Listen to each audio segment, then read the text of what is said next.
Hello. Good morning to everyone. My dear Facebook friends. आं नैबे फुंबिलि समाव दायो जि सासे NDFB नि सासे मावथि जोहोलाव बिर जाब्रां बिथांनि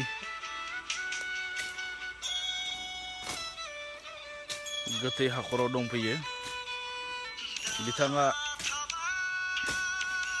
1992 आव रुंसारि जाना थांदों। सुथुरफोरनि आखायाव पुलिसनि गुलिजों। दिनै नैबे बिथांनि गोथै हाखर बेयाव दंफैयो। आगोलाव जोङो देखायनो हायाखैमोन मानोना बै समाव मोनथियोब्लानो पुलिसफ्रा दाय हमगौमोन। बिथांनि हाखरखौ दिनै जों गामि चिरां डिस्ट्रिक्टनि सिङाव थानाय बेंटल आरो बेंटल एरियानि सिङाव थानाय दाबसे गामि अन्थाइबारि बे गामियाव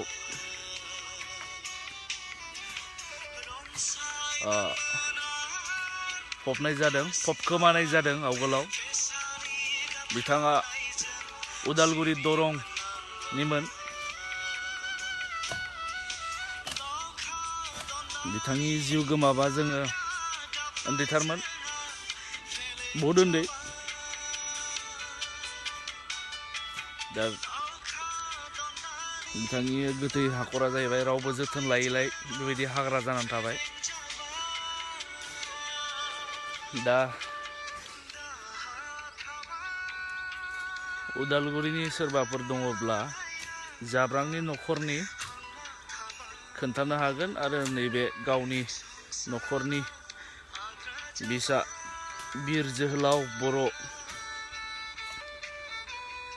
रुंसारि मार्टियास जाब्रां बिथांनि हाखराव फैनानै मान बावफैनो हागोन। अन्नानै सोरबाफोर मिथियोब्ला खोन्थानानै हो। जाब्रांनि न'खरनि मानसिफोर दङब्ला बेनोमोन नै। दायो जोङो फोसाबनानै दोननोसै। आवगोलाव बिथांनि जिउ गोमानाय समावबो बिथांनि बिब' आरो बिगुमै फैखादोंमोन।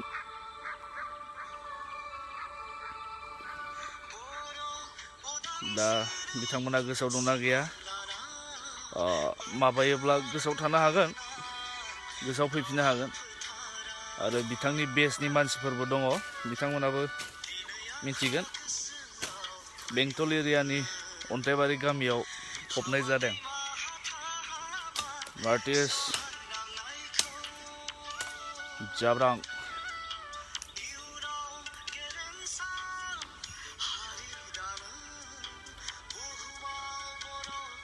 NDFB बुङोब्ला जाब्रांनि मुंखौ लाथारनांगोन।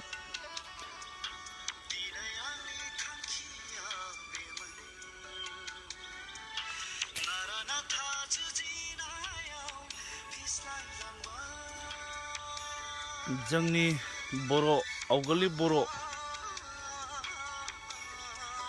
आबै आबौ आदै मादैमोना जाब्रांनि मुंखौ मोनथिथारगोन।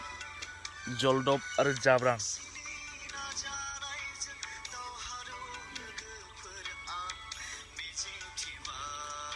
बर'फोरखौ